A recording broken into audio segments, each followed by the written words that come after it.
दर्शकवृन्दहरुमा नमस्ते। म यहाँहरुको साथी सुरेन्द्र र आज पनि यस भिडियोमा यहाँहरु समक्ष मैले माइक्रोसफ्ट वर्ड जुन अति पपुलर सफ्टवेयरको रूपमा रहेको माइक्रोसफ्ट वर्डको दोस्रो भिडियो यहाँहरु समक्ष लिएर आएको छु र यस भिडियोमा हामीले विशेष गरेर अस्तिको भन्दा अलिकति पृथक जानेछौं।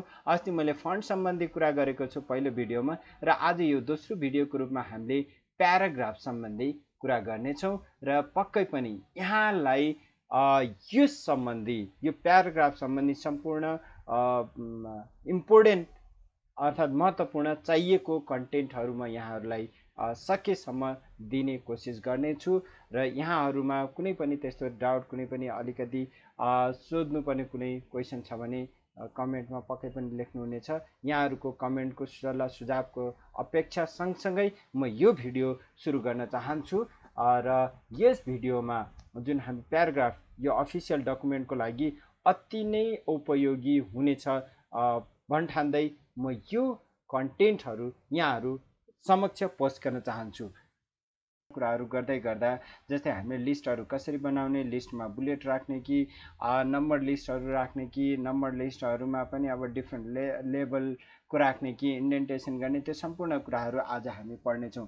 आज पनि मलाई जहाँसम्म लाग्छ यो अफिसियल डकुमेन्ट बनाउनको लागि र त्यो अनुसारको कुनै पनि डकुमेन्ट तयार पार्नको लागि हामीसँग सबभन्दा राम्रो भिडियो हुनेछ जस्तो लाग्छ र पक्कै पनि यसको लागि यो पुरै भिडियो यहाँहरुले हेर्नै पर्ने हुन्छ र आजको सुरुवात गरिहालौं र प्याराग्राफ हामीले सुरु गर्ने पक्कै पनि प्याराग्राफ भनेपछि हामीले प्याराग्राफको लागि एउटा प्याराग्राफ त चाहिन्छ नै अनि मात्रै हामीले इफेक्ट देखाउन सक्छौं र यो भन्दा पहिला पनि मैले यहाँनिर हामीले के रे प्याराग्राफ ल्याउन मैले सिकाएको छु। जस्तै हामीले यहाँनिर आरएनडी र्यान्ड गरेर यसरी हामीले या लोरेम गरेर पनि अब हेर्नुस् त मेरो यो प्याराग्राफ यहाँनिर यो सानो आइकन यहाँनिर देख्नुहुन्छ। यो आइकनले हाम्रो यो जुमको यो भित्र पनि हिडन अप्सन्सहरु छ भनेर देख्न पाउनुहुन्छ।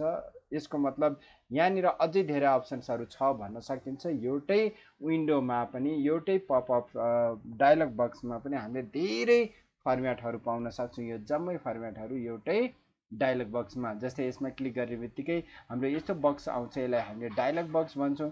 यो डायलग बक्समा हेर्नुस् त हाम्रो इन्डेन्ट, स्पेस, त्यसपछि लाइन एन्ड पेज ब्रेक सम्बन्धी हाम्रो थुप्रै अप्सन्सहरु छन् र यो सम्पूर्ण अप्सन्सहरु हाम्रो त्यति धेरै इम्पोर्टेन्ट त छैनन् जे होस् यो रिलेटेड हामीले यहाँबाट पनि गर्न सक्छौं। सम्पूर्ण त छैन जे होस् प्याराग्राफको केही हिस्सा यहाँ छन्। त्यस्तै गरेर यहाँनिर बुलेट्सहरुमा छन्। अब म जान्छु पहिला सुरुमा त हामी जाउँ बुलेट सम्बन्धी। मैले यो प्याराग्राफलाई हटाइदिएँ एकछिनको लागि मैले यसलाई र यो भन्दा माथि मलाई केही लिस्ट बनाउनु पर्यो। मानौ मैले यहाँनिर फ्रुट्सको लिस्ट बनाउनु पर्यो हो। यहाँनिर फ्रुट्सहरु जस्तै मैले यहाँनिर अब हामीले यसलाई के गर्न सक्छौं, यसरी सिलेक्ट गर्नुस्, यसलाई लिस्ट गर्न सक्नुहुन्छ हजुरहरुले। यहाँबाट जानुस्, अब यसमा कुन टाइपको लिस्ट, जस्तै यो टाइपको हेर्नुस् त मैले यहाँनिर फोटो पनि राख्न सक्छौं। हामीले यसरी कपहरु राख्न सक्छौं, जुनसुकै लिस्टहरु बुलेट्सहरु यसरी राख्न सक्छौं। यदि यहाँहरुलाई यो बुलेट्स यहाँमा भएको मध्ये पनि यहाँनिर जस्तै मैले यो गरे यसलाई अझै ठूलो बनाएर राख्न सक्नुहुन्छ या हैन मैले फोटो नै चाहिन्छ, जस्तै मैले यहाँनिर फोटो पनि राखिरहेको छु, यसरी हामीले राख्न सक्छौं। यो कसरी राख्ने त यो सम्बन्धी पक्कै पनि यहाँहरुलाई खुल्दुली लागेको होला। यसमध्ये त हामीले यसमा डाइरेक्ट यहाँ भएकोमा डाइरेक्ट क्लिक गर्यो आयो। तर यो भन्दा पृथक बनाउनु पर्यो भने यहाँ हेर्नुस् त तल अलिकति तल हेर्नुस् त यहाँनिर डिफाइन न्यू बुलेट्स छ। न्यू बुलेट्स यो चाहिँ हाम्रो लेभलहरु डिफाइन गर्न सक्छौं। जस्तै यो लेभल भनेको कस्तो भने फर्स्टमा मेरो यस्तो आइराछ र जब मैले यहाँनिर मानौ यो मैले यसको सब टाइटल, यो मेरो फर्स्ट टाइटल भयो, यो फर्स्ट लेभलको टाइटल, यसलाई मैले दोस्रो लेभल सेकेन्ड लेभलमा जानको लागि हामीले ट्याब गर्न सक्छौं या इन्डेन्ट गर्न सक्छौं। यो इन्डेन्टमा हामीले यहाँनिर यस्तो क्लिक गरिसकेपछि हेर्नुस् त यस्तो आयो। या तपाईले यसलाई शिफ्ट फेरि यता यसमै क्लिक गर्नुहुन्छ या शिफ्ट ट्याब मैले ट्याब गरे भने यस्तो आउँछ, शिफ्ट ट्याब गरे भने यस्तो आउँछ। यो भनेको हाम्रो दोस्रो र पहिलो लेभलको हाम्रो स्विच गर्दै छौं। हेर्नुस् त यहाँनिर लेभलमा गएर यी हेर्नुस् त दोस्रो आयो। हो। अब तेस्रो बनाउनु पर्ने भने हामीले यसरी यसलाई पनि हामीले चेन्ज गर्न सक्छौँ, बनाउन सक्छौँ, फर्मेट गर्न सक्छौँ। जस्तै मैले यसमा 2 पटक ट्याप गरेँ भने यो मेरो तेस्रो लेभलमा आइसक्यो, चौथो पटक चौथो लेभलमा आइसक्यो हो।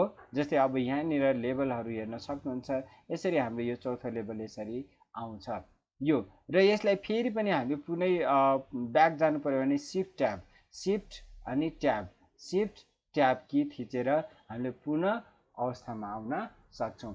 ट्याब गयो भने अगाडि अर्को लेभलमा जम्प गर्ने भयो र सिफ्ट ट्याब ब्याक लेभलमा फेरि फर्किने भयो। यसरी हामी गर्न सक्छौँ। र अब यसलाई मैले भने नि यो हाम्रो जुन यो बुलेट्स हो, बुलेट सेप हामीले चेन्ज गर्न सक्छौँ। त्यसको लागि यसमा यहाँनिर क्लिक गर्नुहोस्, लास्टमा जानुहोस्, define the bullet, new bullets भनिरहेको छ। न्यू बुलेट्स हामीले यहाँबाट डिफाइन गर्न सक्छौँ।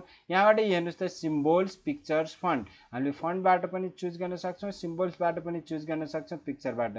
म सिम्बोल्स भनेको यहाँनिर देखाएको सिम्बोल्सहरू हामी यसमा क्लिक गर्ने बित्तिकै यहाँनिर अर्को डायलग बक्स आउँछ, हेर्नुहोस् त हो। यो डायलग बक्स यहाँनिर टेक्स्ट अनुसार हामीले लेख्न सक्छौँ, वेब डिङ्स या अरू सिम्बोल्स या अरू कुनै लेख्न सक्नुहुन्छ। यहाँ वेब डिङ्समा बढीभन्दा बढी छ। अब यसमध्ये कुनै पनि यहाँहरूले चुज गर्न सक्नुहुन्छ। जस्तै मलाई के चाहियो त होइन, स्पाइडरको हेर्नुहोस् त यति धेरै सिम्बोल्सहरू हामीसँग छ। अब यो सिम्बोल्स मध्ये कुनै पनि राख्न सक्छौँ। जस्तै मैले यो हाम्रो यसमध्ये मानौँ मैले कुन राखौँ, ओके। सो मैले यहाँनिर की राखिरहेको छु हो, की राखिरहेको छु, ओके गर्नुहोस्। अब हेर्नुहोस् त यो हाम्रो यहाँनिर के आइसकेको छ यो डायलग बक्समा। अब यसमा ओके गर्नुहोस्, हाम्रो यहाँ पनि आउँछ। र पिक्चर राख्नु पर्यो भने पनि एकदम सिम्पल छ। त्यस्तै न्यू डिफाइनमा जानुहोस्, त्यसपछि यहाँनिर पिक्चर्समा जानुहोस् र यहाँहरूको एउटा यस्तो फर्मेट आउँछ। अब हेर्नुहोस् त from file, from being search गर्ने कि या कतै ड्राइभ, वन ड्राइभमा कतै छ कि होइन, मैले फ्रम फाइल गरेँ, फ्रम फाइलबाट हामी लिन सक्छौँ। अब यसमध्ये म यदि यहाँ कुनै फोटो छ, मानौँ एकछिनको लागि कुनै एउटा फोटो यहाँबाट लिन सक्नुहुन्छ। मानौँ यो ड्र फोटो छ, यहाँनिर म इन्सर्ट गरेँ, हेर्नुहोस् यहाँनिर आयो। यसलाई मैले ओके गरिसकेपछि यसरी ल्याउन सक्छु। यो पनि एकदम सजिलो छ। त्यसै गरेर यदि मलाई यो होइन बुलेट चाहिएन, मलाई नम्बर चाहियो, नम्बर्सबाट पनि हामीले यहाँनिर छ फर्स्ट, सेकेन्ड, थर्ड या 1 2 3 1 2 3 यस्तोमा आई रोमन नम्बरमा, capital ABCD, small ABCD, small ABCD dot with. अब यसरी हामीले जुनसुकै उसमा पनि नम्बरहरू राख्न सक्छौँ। यदि होइन मलाई छुट्टै नम्बर चाहियो, तपाईँले नम्बर डिफाइन गर्न सक्नुहुन्छ। यहाँनिर बुलेट्सहरू हेर्नुहोस् त, यहाँनिर नम्बर स्टाइलहरू पाउन सक्नुहुन्छ। यही हेर्नुहोस् त फर्स्ट, सेकेन्ड, थर्ड, 01 01 02 03 बेसमा 001, यसरी हामीले यहाँबाट पनि डिफाइन गर्न सक्छौँ। अब यसमा तपाईँहरूलाई कस्तो टाइपको चाहिएको छ त्यो अनुसारको दिन सक्नुहुन्छ पक्कै पनि।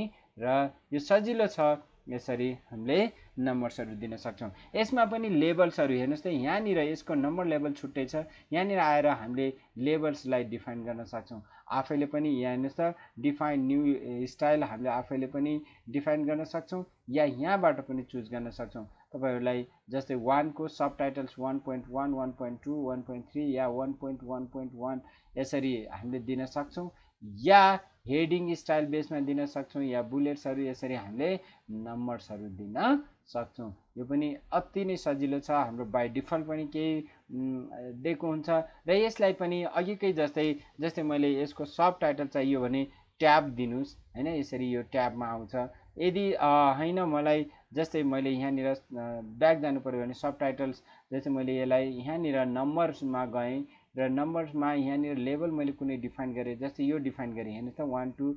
अब मैले यसलाई सब टाइटल गरेँ, हेर्नुहोस् त 1.1, फेरि यसलाई गरेँ 1.1, फेरि यसलाई गरेँ, यसरी थर्ड फोर्थ ब्याक स्पेस जानुभयो, फेरि पुरानै उसमा आउनुहुन्छ। यो भयो हाम्रो नम्बर्स बुलेट्स। अब जाउँ हाम्रो प्याराग्राफ। हेर्नुहोस् त यहाँनिर बाई डिफल्ट हाम्रो 4वटा अलाइनमेन्ट पाउँछौँ। यो अलाइनमेन्ट कस्तो भने left alignment, left side equal. हेर्नुहोस् त यो प्याराग्राफ, यो प्याराग्राफको लेफ्ट साइड इक्वल छ तर राइट साइड इक्वल छैन। So this is called left alignment. CTRL plus L यहाँनिर सर्टकट की देखिराख्नु भएको छ, यसलाई लेफ्ट अलाइनमेन्ट। त्यसपछि सेन्टरमा क्लिक गर्नु, सेन्टर अलाइनमेन्ट बिचमा आयो, दुईतिर जिगज्याग, यसलाई राइट अलाइनमेन्ट गर्यो, right side equal, left side भयो, जस्टिफाई गर्यो भने दुई साइड इक्वल इक्वल प्याराग्राफ, यसरी हामीले यसलाई लिन सक्छौँ। जस्तै मैले एज अ टाइटल बिचमा चाहियो, हामीले कन्ट्रोल ई सिटिआरएल प्लस ई गरेर हामीले जस्तै सिटिआरएल कन्ट्रोल प्लस कीमा ई सेन्ट्रल प्लस कन्ट्रोल प्लस ई गरेर यो थिच्नुभयो भने हाम्रो यो ठ्याक्कै बिचमा जान्छ। हेर्नुहोस् त, यो मेरो बिचमा सेन्ट्रल अलाइनमेन्ट यहाँनिर आइसक्यो, सर्टकट की है। यसलाई मैले लेफ्टतिर गएँ, लेफ्ट अलाइनमेन्ट, लेफ्टतिर गएर लेफ्ट अलाइनमेन्ट, राइटतिर गएर राइट अलाइनमेन्ट, जस्टिफाई। अब यसमा सिंगल एउटा उस मात्रै छ, कम्प्लिट छैन, यसलाई जस्टिफाई गरे पनि नगरे पनि खासै इफेक्ट पर्दैन, त्यही भएर मैले यो ठुलो प्याराग्राफलाई बनाएँ। यसरी हामीले जस्टिफाईहरू गर्न सक्छौँ। हेर्नुहोस् त, अब यो फर्स्ट प्याराग्राफ मैले जस्टिफाई गरेको छु, तर सेकेन्ड प्याराग्राफ हाम्रो यहाँनिर लेफ्ट अलाइनमेन्ट छ, लेफ्टतिर इक्वल छ, तर यतातिर छैन। यसरी हामीले अलाइनमेन्ट पनि गर्न सक्छौँ। अब अर्को छ हामीसँग लाइन स्पेसिङ र प्याराग्राफ स्पेसिङ। यो लाइन स्पेसिङ भनेको यो लाइन, दुईटा लाइन, दुई वा दुईभन्दा बढी बिचको लाइनको डिफरेन्स, लाइनको भर्टिकल डिफरेन्सलाई हामीले लाइन स्पेसिङ भन्छौँ। जस्तै यहाँनिर हेर्नुहोस् त, सिङ्गल लाइन स्पेसिङ, 1.5 स्पेसिङ, 1.5, 2.53, यो चाहिँ लाइन स्पेसिङ। हेर्नुहोस् त, लाइन यो एउटा प्याराग्राफबाट अर्को एउटा लाइनबाट अर्को लाइनको एउटै प्याराग्राफमा एउटै प्याराग्राफभित्रको लाइनहरूको लाइन स्पेसिङ हो यो हो। यसरी हामीले लाइन स्पेसिङ दिन सक्छौँ। जस्ट त्यो प्याराग्राफमा क्लिक गर्नुहोस् र त्यसपछि लाइन स्पेसिङ गरिदिनुहोस् हो। यसरी हामीले लाइन स्पेसिङ गर्न सक्छौँ। त्यसपछि प्याराग्राफ स्पेसिङ। अब हेर्नुहोस्, प्याराग्राफ स्पेसिङ भनेको यो फर्स्ट प्याराग्राफ र सेकेन्ड प्याराग्राफको बिचको स्पेसिङलाई हामीले प्याराग्राफ स्पेसिङ भन्छौँ। यो प्याराग्राफ स्पेसिङ हो। प्याराग्राफ स्पेसिङ दुई वा दुईभन्दा बढी बिचको, अर्थात् दुईटा प्याराग्राफको बिचको स्पेसिङ, भर्टिकल स्पेसिङ। सो अब यहाँ हेर्नुहोस् त, यहाँनिर रिमुभ आफ्टर प्याराग्राफ, सो यसको मतलब यहाँनिर आफ्टर प्याराग्राफ स्पेसिङ छ, आफ्टर प्याराग्राफ स्पेसिङ छ, यसको पनि आफ्टर प्याराग्राफ स्पेसिङ छ। हेर्नुहोस् त, सेलेक्ट गरेर हेर्नु सक्नुहुन्छ यहाँनिर। अब यसलाई यो आफ्टर प्याराग्राफ स्पेसिङ, जस्तै मैले यहाँनिर यसलाई फर्स्ट प्याराग्राफबाट मैले हटाइदिएँ। हेर्नुहोस् त, यहाँबाट रिमुभ गरेँ, यो सँगसँगै जस्तै आउँछ हो। अब जस्तै मैले यसलाई लाइन स्पेसिङ पनि गरेँ, हेर्नुहोस् त, मेरो दुईटै प्याराग्राफ सँगसँगै जस्तो देखियो हो। यसरी हामीले प्याराग्राफ स्पेसिङहरू पनि राख्न सक्छौँ। एड गर्नुभयो भने यहाँबाट, या तपाईँले यसमा क्लिक गर्नुभयो भने यो हेर्नुहोस् त, राइट बटम कर्नरमा यसो एरो छ, यसमा क्लिक गरिसकेपछि अब यहाँनिर सबै कुरा देख्न पाउनुहुन्छ। जस्तै अलाइनमेन्ट, हाम्रो लेफ्ट अलाइनमेन्ट गर्न सक्नुहुन्छ, राइट अलाइनमेन्ट, जस्तै मैले यहाँनिर जस्टिफाई अलाइनमेन्ट गरेँ, जनरली टेक्स्ट बडी। अब मैले अरू गइनँ, स्पेसिङमा गएँ।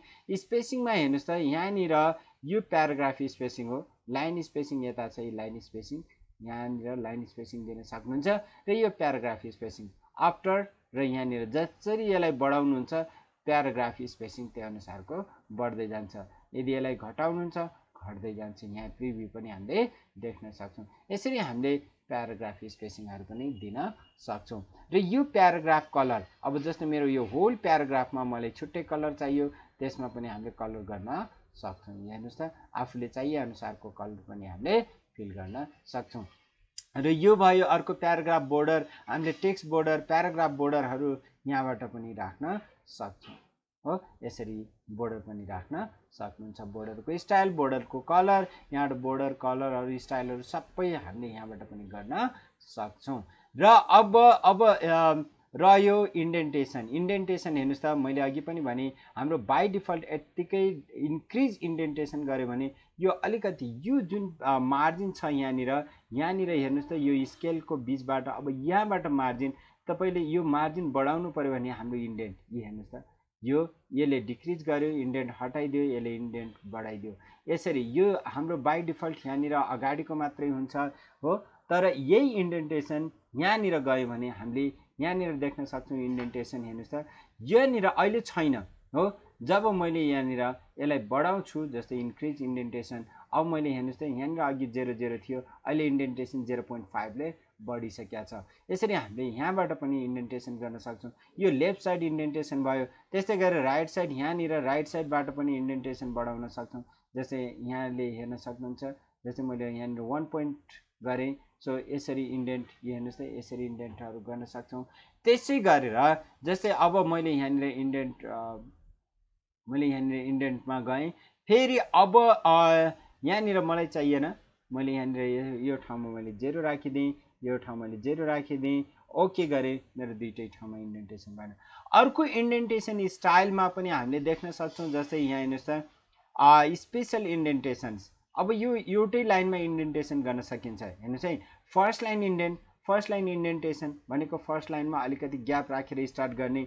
ह्याङ्गिङ इन्डेन्टेसन भनेको फर्स्ट लाइन पुरा हुन्छ, अरू लाइन इन्डेन्टेसन हुन्छ, अरू लाइन चाहिँ फर्स्ट लाइनमा ह्याङ्गिङ गरे जस्तै देखिन्छ। जस्तै यसको इफेक्ट नै हेरौँ। जस्तै मैले फर्स्ट लाइन इन्डेन्ट गरेँ, हेर्नुहोस् त, मेरो फर्स्ट लाइन इन्डेन्ट यता यहाँबाट सुरु भयो।